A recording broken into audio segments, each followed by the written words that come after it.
Ça fait 24 heures que j'ai fait ma séance de détatouage, du coup il faut que j'enlève mes pansements. Donc Je vous alerte souvent par rapport au mal-être qui se cache et qui se camoufle derrière des tatouages. Les personnes cherchent une nouvelle identité.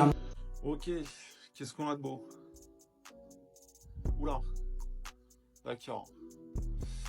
Je me suis fait tatouer les 2 aisselles hier à la convention de tatou de Valence par Axel Fleur, et avant toute chose, j'aimerais juste prendre le temps de te remercier personnellement, mec, parce que ça fait quelques années que tu me piques maintenant et que tu me permets d'être de mieux en mieux dans ma peau et dans mon corps. Mieux-être, celui qui s'est fait tatouer sous les aisselles dit « Je te remercie parce que je me sens mieux depuis que tu me piques et compagnie avec le tatouage ».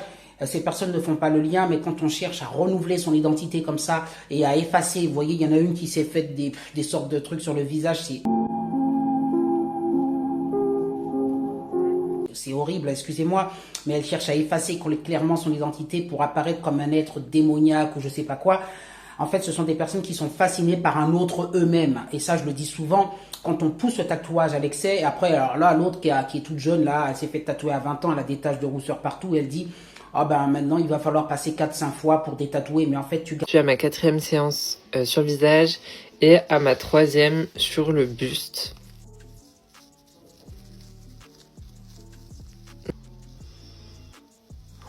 Perdra ses traces à vie. Et encore une fois, qu'est-ce qui fait qu'à 20 ans, eh ben, on n'a pas pu t'empêcher de faire ça parce que je pense que tu cherchais une identité. Tu sais, à un certain âge, quand on est jeune comme ça, on cherche une identité, on cherche à être meilleur, une meilleure version de soi-même. Alors là, les copains, on est sur le boss final du Pôle emploi, là. Ouais. Pour gérer un dossier pareil, tu files pas ça à un débutant. Hein. Non, ça... Et puis après, on se rend compte qu'on regrette, qu'on en a marre de voir ça parce que finalement, on se rend compte qu'en se regardant dans la glace, on n'est toujours pas bien dans sa peau. Alors, on veut les enlever. Et puis, bon, tout ça, c'est... Voilà, bon, c'est un sujet, c'est un vrai sujet, le sujet du tatouage et du détatouage. Et il y en a qui finissent par se supprimer, hein, parce que, et on parle aussi de la chirurgie esthétique. Vous vous souvenez de ce jeune homme qui s'était, parce qu'il n'avait pas de barbe, il était complexé d'être imberbe. Eh bien, il avait fait des greffes de barbe et puis après, ben, il a fini par se supprimer parce que ça a fait des infections et qu'il n'en pouvait plus. Alors attention. Le bien-être psychologique ne dépendra pas d'une nouvelle apparence comme vous le croyez ou d'une modification de soi-même, physiquement ou autre.